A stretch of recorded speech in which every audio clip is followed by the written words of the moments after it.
Hi, in this video we're going to take a look at the use of paper terrain and miniatures in wargaming.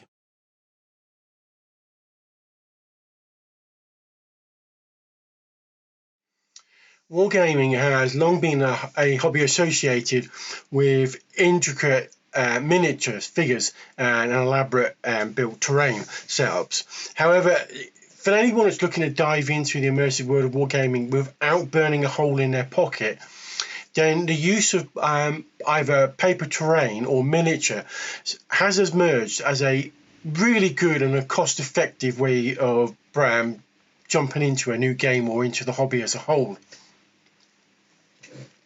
Now, traditionally, miniature wargaming is generally involved collecting detailed, often expensive plastic or metal miniatures and creating three-dimensional terrain.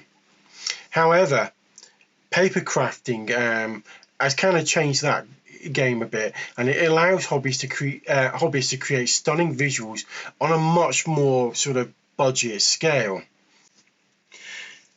Now, one of the most significant advantages of papercraft or paper terrain is its affordability.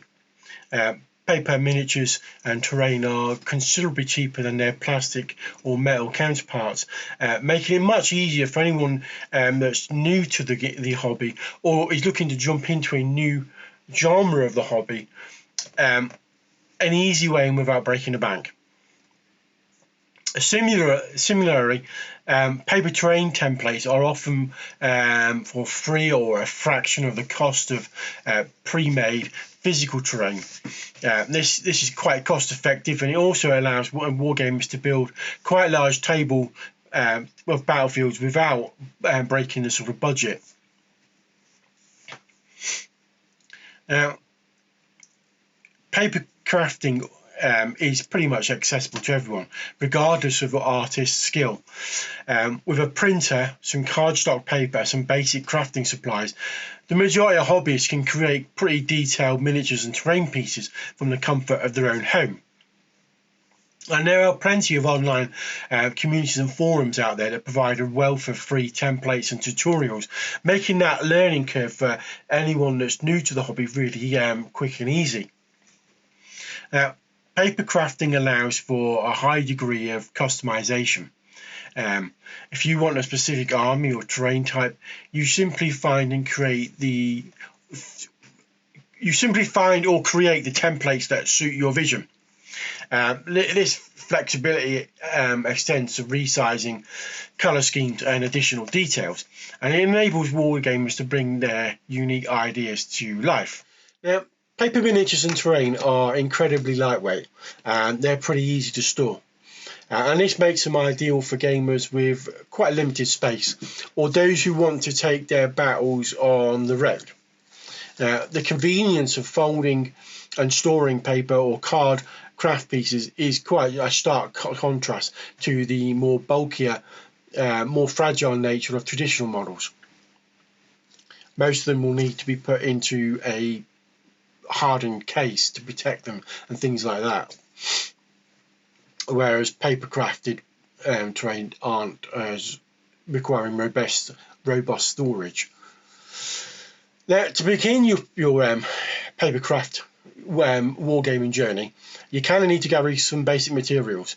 And this is cardstock paper, and I go for quite a thick cardstock, a printer, glue, scissors. I invested in a cutting mat and a really sharp hobby knife, which can give you sort of the precision cuts when cutting out the templates and stuff. Explore online resources for a variety of free purchasable templates. There are lots of websites and forums dedicating to wargaming that often host extensive collections of designs that cover everything from fantasy right through to futuristic sort of cityscapes and advanced tech sort of stuff. Now, once you've selected your templates, print them onto the cardstock paper, and then cut out the pieces and fold and glue per the instructions. Most templates will come with a step-by-step guide and ensuring a straightforward assembly process. Now don't forget, if you go wrong, it's quite simple just to reprint it out again. Now, to enhance the durability, consider sealing your papercraft creations with a clear sealant or laminate. Additionally, reinforcing the basis of the miniatures with cardboard or small washers can provide some stability during gameplay. Paper terrain and miniatures are not just a cost-saving measure. They represent a creative revolution within the wargaming community.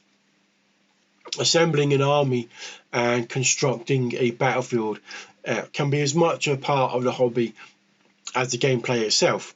Now, the affordability, accessibility and customizability of paper crafting opens up a whole raft of new areas for wargamers of all levels, and inviting them to explore the expansive realms of their imagination without the constraints of a hefty budget.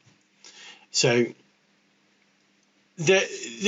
why not embark on on a budget-friendly adventure and discover some of the wargaming through papercraft?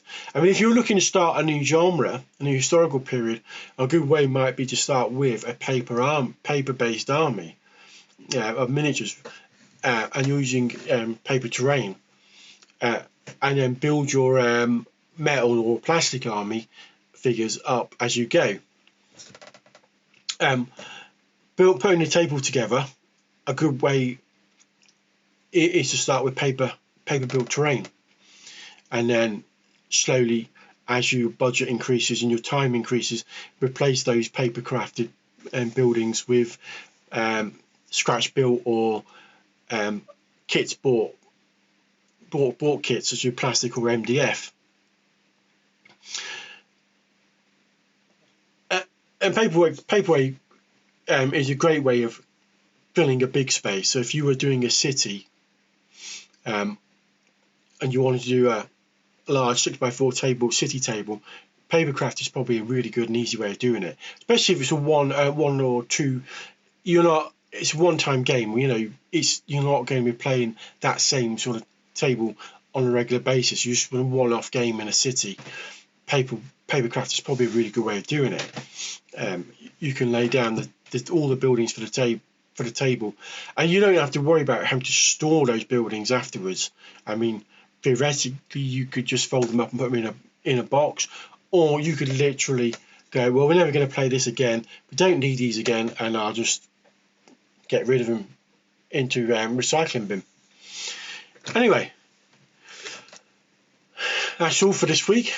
I hope you've sort of maybe given you some ideas about maybe having a go.